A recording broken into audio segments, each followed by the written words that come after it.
আপনারা কি জানেন স্বয়ং জগন্নাথ দেব নিজের হাতে ভক্তকে খাবার খাওয়ান? বন্ধু মহান্তি ছিলেন যাজপুরের এক অত্যন্ত দরিদ্র ব্রাহ্মণ। তার নুন আনতে পান্তা ফুরায়। একদিন অনাহারে অতিষ্ঠ হয়ে তার স্ত্রী বললেন, পুরীতে তোমার বন্ধু জগন্নাথ রাজত্ব করছেন, অথচ আমরা এখানে না খেয়ে মরছি, চলো তার কাছেই যাই। বন্ধু মহান্তি অত্যন্ত সরল বিশ্বাসে সপরিবারে পুরীর দিকে রওনা হলেন। তিনি ভাবতেন জগন্নাথ সত্যিই তার প্রাণের বন্ধু। পুরীতে পৌঁছে কোথাও থাকবার জায়গা না পেয়ে জগন্নাথ মন্দিরের পেছনের গেটে আশ্রয় নিলেন। স্ত্রী খাবারের কথা জিজ্ঞাসা করলে বন্ধু মহান্তি বলেন, ধৈর্য ধরো, বন্ধু নিশ্চয়ই আমাদের খবর নেবেন।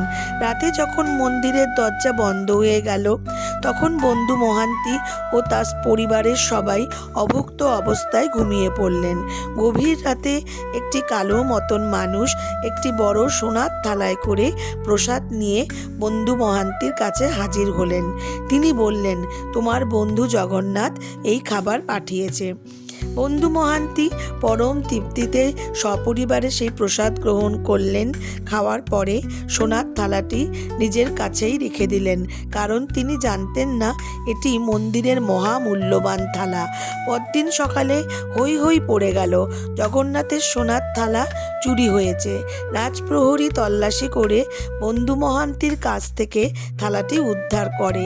তাকে চোর অপবাদ দিয়ে কারাগারে বন্দি করা হলো এবং রাজদণ্ডের আদেশ দেওয়া হলো। সেই রাতেই পুরীর রাজা স্বপ্নে শ্রী জগন্নাথের দর্শন পেলেন। মহাপ্রভু ক্রুদ্ধ হয়ে রাজাকে বললেন, আমার বন্ধু অনেক দূর থেকে এসেছে, সে চোর নয়, আমি নিজেই তাকে প্রসাদ দিয়েছিলাম, অবিলম্বে তাকে মুক্ত করো এবং তার সেবার ব্যবস্থা করো। রাজা পরদিন সকালে সসম্মানে বন্ধু মহান্তিকে কারাগার থেকে মুক্ত করলেন।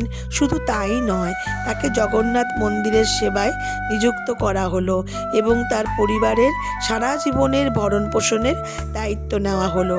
ভগবান শুধু ভক্তি আর বিশ্বাস চায়। বন্ধু মহান্তি জগন্নাথ দেবকে নিজের বিপদের বন্ধু হিসাবেই দেখেছিলেন, তাই জগন্নাথ দেব তার ক্ষুধার অন্ন জুগিয়েছেন।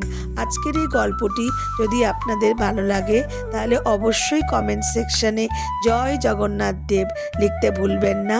আর এই চ্যানেলটিকে লাইক এবং সাবস্ক্রাইব করবার অনুরোধ রইল। নমস্কার।